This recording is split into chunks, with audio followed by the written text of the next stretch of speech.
নিকাব নিয়ে অত্যন্ত কুরুচিপূর্ণ এবং অসম্মানজনক মন্তব্য করেছেন। হিজাব নিকাব মুসলিম আত্মপরিচয়ে, মুসলিম নারীর আত্মপরিচয়ের অংশ, অস্তিত্বের অংশ।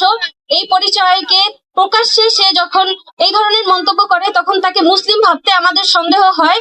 যদিও তিনি ক্ষমা চেয়েছেন, কিন্তু এই ধরনের ঘটনা কোনো বিচ্ছিন্ন ঘটনা নয়। প্রতিনিয়ত বাংলাদেশের মতন মুসলিম দেশে আমরা এই ধরনের ঘটনা দেখছি এবং এটা হচ্ছে বিচারহীনতার কারণে এই ধরনের ঘটনার পুনরাবৃত্তি ঘটছে এবং বিচারহীনতার একটি জলজ্যান্ত উদাহরণ আমরা এখন লক্ষ্য করছি। শহীদ শরীফ ওসমান বিন হাদি, ভারতীয় আধিপত্যবাদের বিরুদ্ধে দাঁড়ানো নায়ক, জুলাই বিপ্লবের নায়ককে তাকে হত্যা করা হয়েছে। তাকে গুলিবিদ্ধ করার আজকে ৩২তম দিন এবং তিনি শহীদ হওয়ার ২৫তম দিন।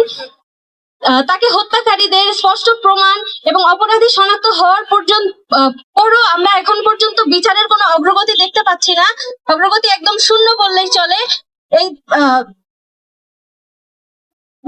বিচারহীনতার এই ইন্টারিমকে আমাদের জবাব দিতে হবে যে এখনো পর্যন্ত কেন কোনো অপরাধীকে গ্রেফতার করা হয়নি। ইন্টারিম আমাদের আশ্বাস দিচ্ছে অমুক সময়ের মধ্যে বিচার হবে, তমুক সময়ের মধ্যে বিচার হবে, কিন্তু সেই অমুক সময় আর তমুক সময় এখনো শেষ হচ্ছে না। জুলাইয়ের রক্তের উপর দাঁড়ানো ইন্টারিমের কাছে আমাদের আশা ছিল তারা অন্তত একটা ইনসাফ ভিত্তিক রাষ্ট্র প্রতিষ্ঠা করবে, কিন্তু আজকে তারা করতে ব্যর্থ হচ্ছে। আমরা স্পষ্টভাবে বলতে চাই, যতক্ষণ পর্যন্ত জুলাই বিপ্লবের নায়ক শহীদ শরীফ ওসমান বিন হাদির বিচার নিশ্চিত না হবে ততক্ষণ পর্যন্ত আমরা নীরব থাকবো না। আমাদের প্রতিবাদ জারি থাকবে, আমাদের কণ্ঠ জারি রাখবো।